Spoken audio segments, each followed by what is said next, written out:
자, 오늘은 아주 흥미로운 책 이야기를 좀 해볼까 합니다. 바로 상징이라는 키워드를 통해서 한일 관계의 그 복잡한 내면사를 다시 써내려간 책인데요.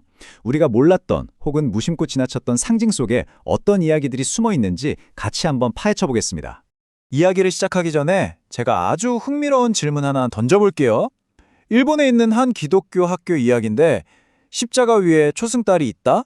이거 딱 봐도 뭔가 이상하지 않으세요? 기독교와 이슬람의 상징이 합쳐진 것도 아닐 텐데 말이죠. 사실 정답은 하나가 아니에요. 그리고 바로 그게 핵심입니다. 이 초승달 십자가 하나에 정말 여러 겹의 역사가 숨어 있거든요.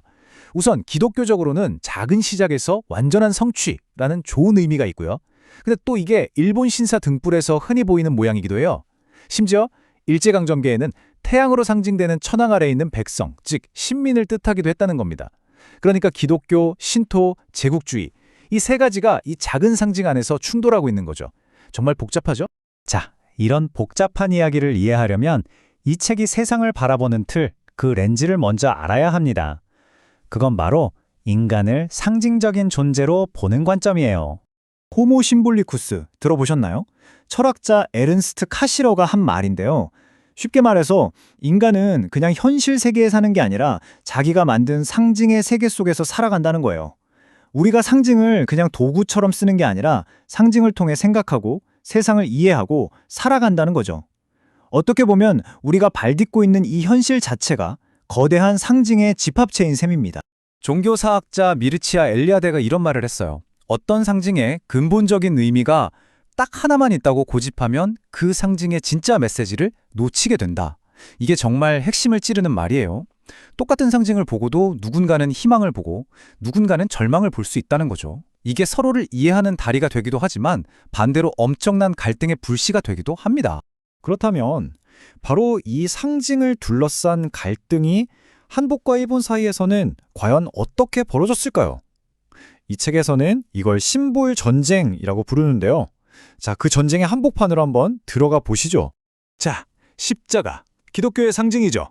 근데 이 십자가가 한반도에 처음 등장한 게 언제인지 아세요? 놀랍게도 선교사의 선이 아니었습니다. 바로 16세기 임진왜란 때 침략해온 군대의 깃발 위에서였어요. 고니시 유키나가의 군대였죠. 여기서 정말 중요한 게 바로 이거예요.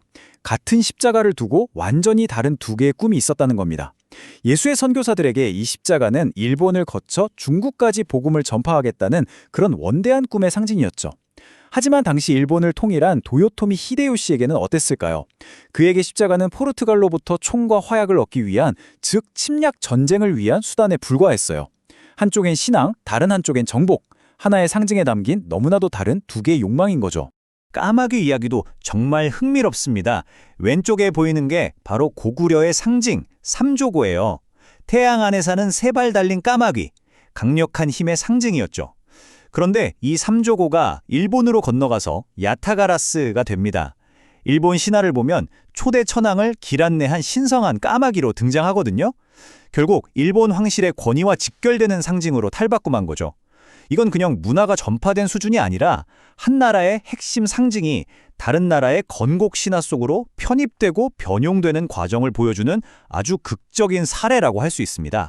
이런 상징의 대체 혹은 접수는 황실의 문양에서 더 노골적으로 드러납니다.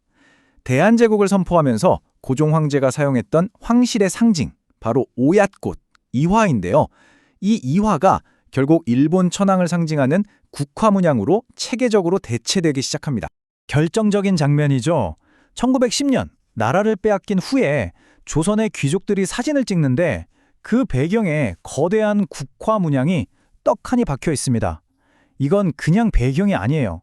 우리는 이제 이 새로운 권위 아래에 있다는 일종의 시각적인 항복 선언이었던 셈이죠.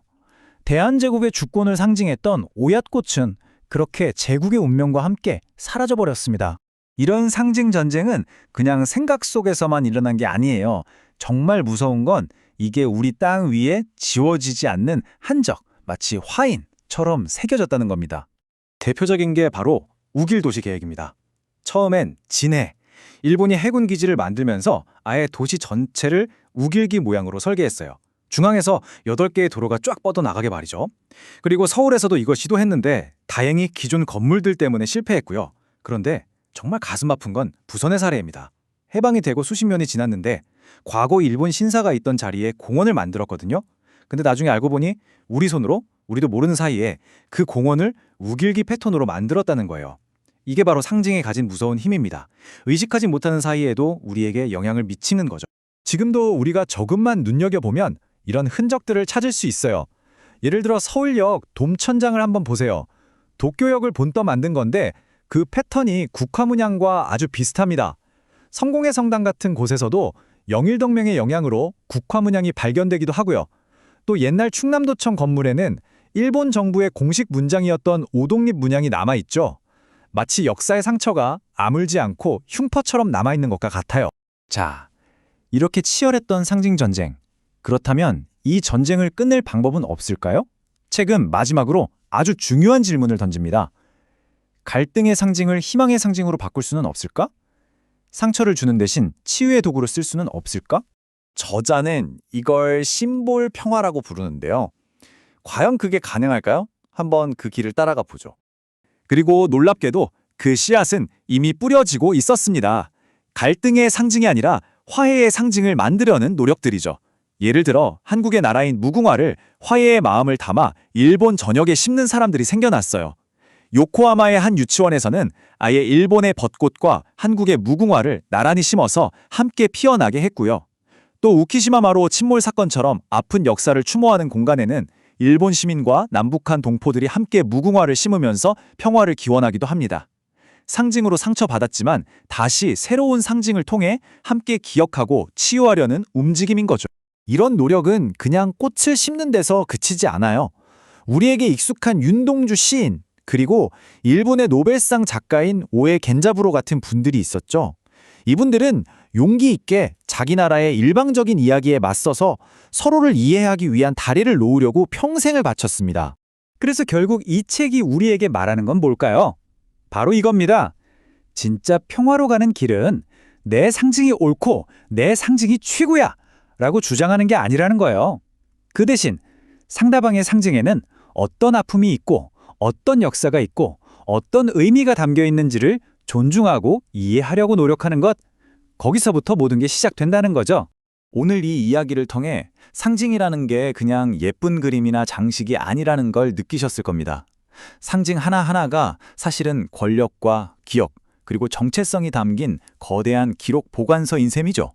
자, 그렇다면 여러분이 매일 무심코 지나치는 그 상징들 속에는 과연 어떤 역사가 숨어 있을까요? 한번 주변을 둘러보시는 건 어떨까요?